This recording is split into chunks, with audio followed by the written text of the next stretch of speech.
Hi, and welcome to another episode of PDA Dad UK. This is a very quick episode and something I wanted to just do in response to an article I read this morning, which actually came out of the Sunday Times. The headline is, "Rise of Autism Makes Diagnosis Meaningless." And I want to respond to this appropriately.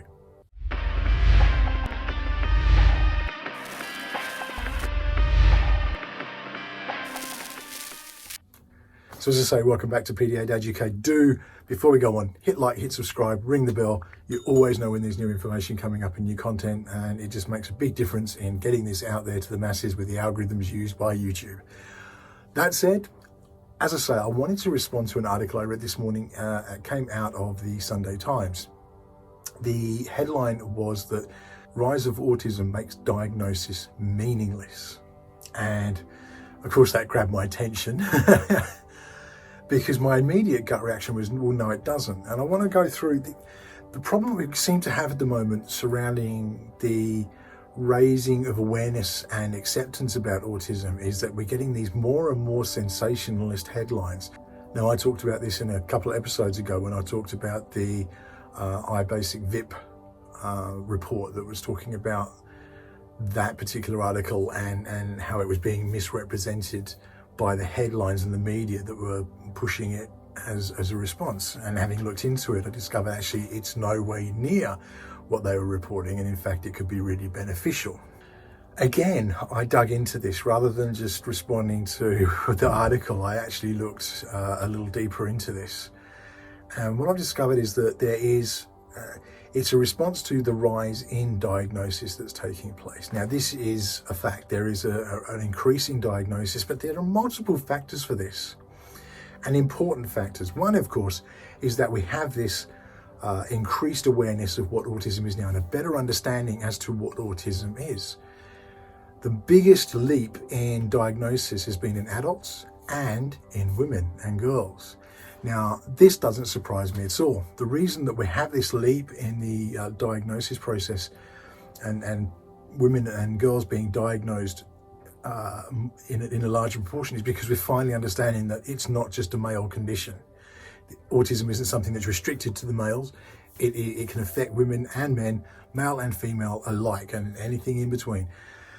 The problem is that until now, that hasn't been recognised because girls mask so effectively, and I've spoken about masking, you can check it out. And because we've got this presence of masking, and also the fact that it does present differently in females, is an obvious thing that because we understand that now, there's going to be a greater rise in diagnosis. It's important to recognise this. What I think is also really encouraging about hearing something like this is that we're becoming more, if it becomes meaningless, that's not necessarily a bad thing, in the sense that if we're just meeting people where they're at and we're not trying to always bombard cures and all that kind of crap, which are just pointless, it doesn't need to be cured. But if we can start reaching autistic people where they're at rather than trying to impose a neurotypical world's perspective on things, then we're going to make a huge difference in the lives of everybody. And we've already discussed now. So I've been watching a lot of Rick and Morty lately because I'm a big fan of Dan Harmon. He's the writer, co-creator and writer of Rick and Morty. And he's responsible for one of my favorite shows of all time, which is Community. In Community, there's a character by the name of Abed, who is an autistic character. And one of my favorite autistic characters of all time because he's not represented as being less than. In fact, in many ways, he's sort of the glue that binds the whole thing together. And it's him that actually is the sort of central point for a lot of things that take place in that show. The character of Abed was being well responded to by the spectrum community. I don't know. The audience. I was curious about it, and I was sort of Googling around, and I found these forums and chat rooms and things where people with the so-called affliction were really responding to this character. And I say so-called affliction because I think one of the most interesting things about it is that with spectrum disorders is that there's a lot of people out there who don't consider it an affliction because the definition of an affliction should be that it somehow inhibits you. whereas actually the inhibition is on the part of other people, and that's why these are people who they're different, and they have a what's called a disorder by a mob of doctors who are basing their standard of perfection on a bell curve. And they're in the pockets of the pharmaceuticals, anyways. Sure, fuck those guys. Yeah, I mean, let's get real. Yeah. But so I was like, okay, these are cool people. These are my kind of people because they're nerdy and they traditionally they love them some Spock and some R2D2 and some Mork from Ork and any character that you come up with that has one foot in and one foot out. And that is weird, and people are trying to tell them you need to be more like normal people, and they're like, I wish I could, but I can't. Data from Star Trek, The Next Generation. What I noticed is that they really liked this Abed character, and they considered him a refreshing portrayal of someone with their so-called disorder, because he one of the most important things about him to them was that he didn't have Pinocchio syndrome. He didn't wish, he wasn't like I really, if only I could have an emotion chip and be like all the normal boys and girls. He was what he was, and he was okay with it, and it was up to other people to figure out how to deal with him, and they really liked that a lot. I something about it just rang with me, and I was like, I don't want to let these people down ever. They don't get a lot of role models on TV, and I know how important that is. But what happened is, alongside of that, the interesting personal thing that happened, I think, is that I didn't want to disappoint these Aspies who were responding so well to this character. So I also didn't want to diagnose him on camera. I mean, it's incredibly difficult to diagnose adult Asperger's. It can take forever. It can take a decade, because you can recognize it in children, but what happens is this is a disorder that it's a functional thing. Like those people aren't handicapped. They're just different. And they learn to blend. The same way if there's something wrong with your leg and you kind of like you start walking differently, like they just become like these weird like personalities that cope in all these different ways. You can't tell one from it. There's no similarity among them. Adapt to similarity. They're just it's and so it becomes like this thing where it's like, well, is it a disorder at all, or are we just diagnosing being weird, being exceptional? A lot of that happen. They talk about that in their communities on the internet, and as I said, I just didn't want to do wrong by these people, and so I researched this thing just to make sure I never did something like have Abed say he loves pickles, and then it's like everybody knows that nobody with any form of mild autism or any spectrum disorder, you can't stand any briny food or cucumber-based product. Now he blew it. That was the impulse. So it's like, just make sure you got this right. You got a handle on what this is. And so I researched it, and then it just started sounding awful familiar. Likewise with Rick and Morty, there's an interesting line that I saw in an episode I was watching today, where Rick says, "Is this game popular with autistic people?" "Why would you say something like that?" "Because I'm starting to love it." And I thought that's great. But basically what's happening is, because Dan Harmon himself is autistic, so that's the point I wanted to make. Dan Harmon, as a creative, is an autistic person. He writes that into his stuff, and the idea that Morty is likely autistic himself, while being the world's most intelligent man, or the universe's most intelligent man, multiverse, whatever you want to call it, from Rick and Morty. If you haven't seen it, it's awesome. Go watch it. Not for kids, but it's brilliant. It's cartoon. If you're into that kind of stuff, it is just absolutely fantastic. But you've got this kind of thing where I think autism is becoming more valued and seen as not less than, but equal to anybody else. Neurotypical, neurodiverse, whatever the case may be. You've got this rise in the awareness that autism is there, an understanding of how it presents, and while we're no way near the understanding and level of acceptance and appreciation of autism that is needed, we've come a long way. Long way to go, but we've come a long way. And this rise in diagnosis isn't a bad thing. And where I got really annoyed by the way this was reported with that particular headline that says, you know, the rise in autism diagnosis could make it meaningless. Now that's just clickbait and you know, attention grabbing stuff. And I spoke in previous episodes, I once saw a chap who was an editor of a paper. He was doing a seminar and he spoke about the fact that his job isn't to tell the truth. It's not to report accurately. It's not to report with lack of bias. His job as an editor is to sell newspapers, and he'll put whatever is needed in the headlines and on the front page to sell newspapers. And this is a case of that. It's clickbait because people will read it. A lot of people won't go on to read into it more. They'll see the headline, they may read the first bit. I don't know if you're in that habit of just reading the first bit, get an idea, and it doesn't really, and you move on. I went to look into it and I actually looked into the study more that's responded from this. So what it is that they've discovered that with the increase of diagnosis, there's actually multiple reasons for it. One of the reasons is that there is a rise in awareness and understanding. So it leads, you know, especially in girls and females, and it's something that obviously is going to impact in the rise in diagnosis. But the other thing is that the criteria has become quite blurred with the diagnosis process. And this was the part I actually sort of started picking apart and thought was actually really interesting. So autism is tricky to diagnose because it's not something that you can just, you know, run a blood test for. Oh yeah, it's all, you know, you're autistic.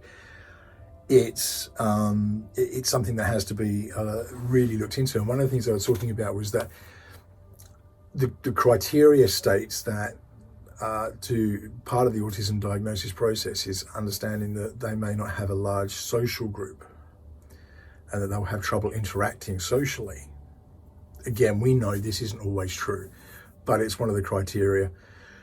Because it's become blurred in that, it's almost like now they don't have many friends, it's almost like a tick, and that's not necessarily the right reason for it. The other point they made was that there's a lot made for the need for early intervention for autistic people. And now I massively agree with this. The sooner that we know, the sooner we found out that my daughter was autistic and I could start understanding her and working through and learning about autism and trying to meet her where she's at so that she can live a better life, makes a huge difference. That early intervention is really essential. But there's been almost like a pendulum swinging too far the other way, where that process has become so ingrained and trying to get there really early that often before it's able to be properly diagnosed, it's diagnosed. It's a very complicated issue. And the issue that they're going into is that with this increase in people who may not be autistic, who are being diagnosed as autistic because they've had this very early diagnosis, it could mean that things like medications that can help support anxiety and stuff like that are being used or researched on people who aren't necessarily actually autistic. And so it creates a big problem. This creates a problem for me anyway. The whole thing about medications is that there's this idea that, you know, we can cure autism. I've said it 1,000 times on this channel. You'll hear it all over. The truth is that autism doesn't need to be cured. It can't be cured. Trying to cure it is pointless. It doesn't need to be cured because there's nothing wrong intrinsically with being autistic. There are struggles that an autistic person will face that a neurotypical person or a non-autistic person like myself won't face. The levels of anxiety that accompany. So we talked about the fact that autism and anxiety are intrinsically linked in previous episodes.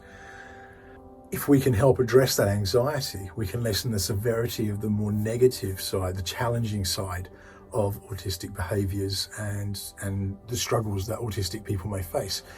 Anxiety is a terrible thing to live with.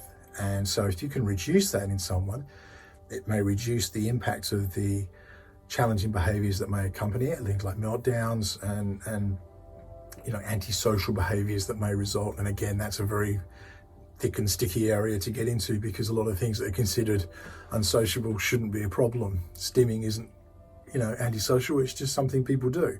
As long as they're not hurting themselves or anybody else, let them do it. It's helping and it's addressing the anxiety in themselves. Go for it, you know, it's a good thing. So these reports really get to me because they're tugging at that and I'm going to say it again, and it's something we spoke about very recently, but it's really big on my heart at the moment, this parent blame thing, because it goes into a deeper issue here. A lot of these sort of things like, autism becomes meaningless. And what you end up with is the people who have sought a diagnosis are suddenly being faced with, well, it's a meaningless thing. Why are you getting your child diagnosed as autistic? I'll tell you why.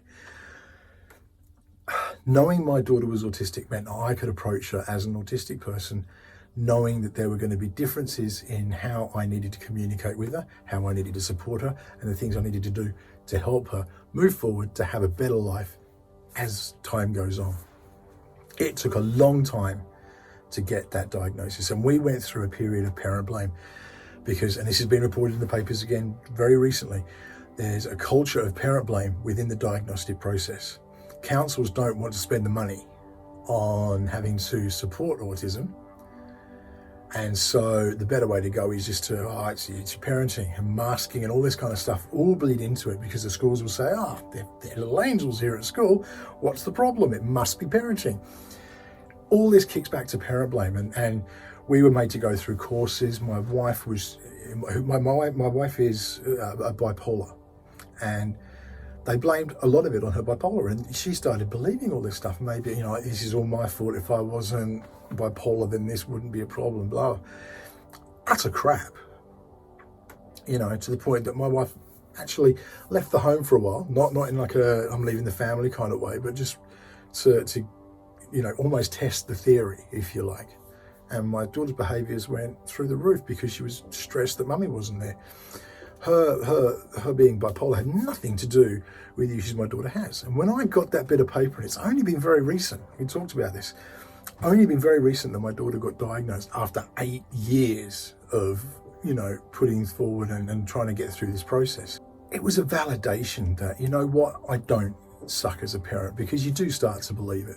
You do start to believe all the naysaying. I don't suck as a parent. I've been reliably informed now. I'm a very decent parent. I hope that's true.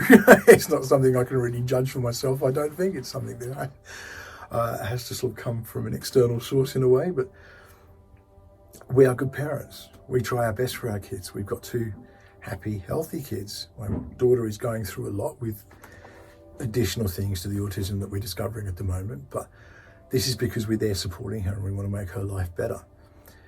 Seeing that on paper and knowing that all the things that we've been saying all these years were actually true, it really gave you the sort of, you can stick the middle finger up to the people who've been doing all this blaming and naysaying all this time. And it meant a lot to me to have that on paper.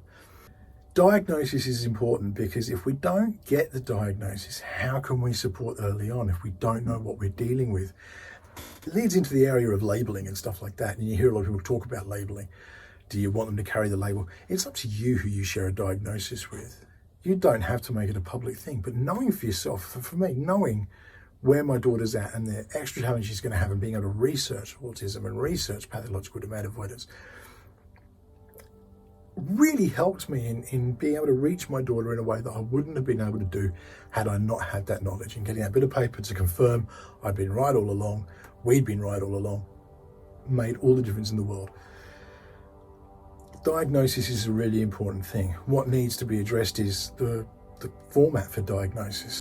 And this brings me to a point where, a point I've been making a lot, and something I think really needs to be reinforced and really addressed by those in power, is that there should be a national criteria for the diagnosis of autism. The system we have doesn't work. Left to councils who all have different approaches and different ways of doing it. If there was a nationalised standard for autism diagnosis, we'd be in a much stronger place. It would take the responsibility away from councils. It would take the responsibility away from local areas. It would mean they're not having to look at funding. It comes from a national level rather than a council level. All this stuff really feeds into it. There needs to be a national criteria for this, and it needs to happen now, not tomorrow, not in a few years' time. It needs to be addressed now. It is something that is so important, because PDA is a really good example. Pathological demand avoidance is only recognised in 30% of the country. Why is that? Why isn't this a national standard? Why is it, depending on the area of the country you live in, determines the style of diagnosis that you're going to get, or the detail of the diagnosis? The approaches are different in every single different area. The criteria that they have to match it up all come from different sources, and some are a lot weaker, some are a lot stronger, some are a lot wider and deeper. It doesn't work the way it is. It needs to be done at a national level, run by the NHS. There need to be quick turnaround times, a very strict, adhered to diagnosis process that allows people who are autistic to get that diagnosis so that the support they need and require can be adhered to and addressed and meet these people where they're at, rather than trying to mold them into a world that isn't suited for them. Let's go the other way. Let's make their world a better place for autistic people. So as I say, that's really what I wanted to address. This is really important stuff, and I'm getting annoyed with the way these headlines are going, and when you dig deeper you find so much more interesting information out about what the actual meaning behind this is. Sensationalist headlines are causing a lot of damage in areas like this. This isn't like, just putting a random headline that's going to get people to click, new supercar going to take over the world. I don't know. I remember reading in one paper, royal family member dies, and oh my goodness, who's that? And that was front page. Turned out it was some little country, out in the Pacific Islands or something, where they had a king and his son had passed away, which is a tragic thing. But they were making the news something that was going to be picked up by people, and had just applied it in a way that was sensationalist and meant that people picked up those papers and read them. This is the problem that we're still facing. And I don't want to go down the queue of, false news and fake news and all that kind of crap. This is just sensationalist, and that's what we need to avoid. When it comes to this, it's actually affecting people's lives. It's affecting people's well-being, and it's affecting the country and the world as a whole. And it needs to stop. That's all I've got to say. Thank you so much for joining me. Please do hit like, hit subscribe, and ring the bell so that you know we've got new content. And I'd love to hear your thoughts on this. What has diagnosis done for you? Are you against it or are you for it? I'd love to hear about it in the comments. Please do put it in. I will see you again on the next episode, but until then, stay safe and have a great week.